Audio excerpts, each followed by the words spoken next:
বন্ধুরা দেখছেন কত সুন্দর পেয়ারা পাইকা টসটসা হয়েছে। এইটা এখন খাবো। এই যে ছিটতেছি, একটু ধুয়ে নি।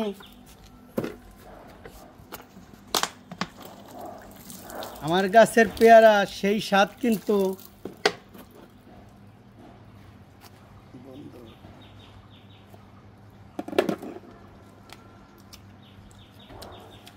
ও সেই স্বাদ বন্ধুরা,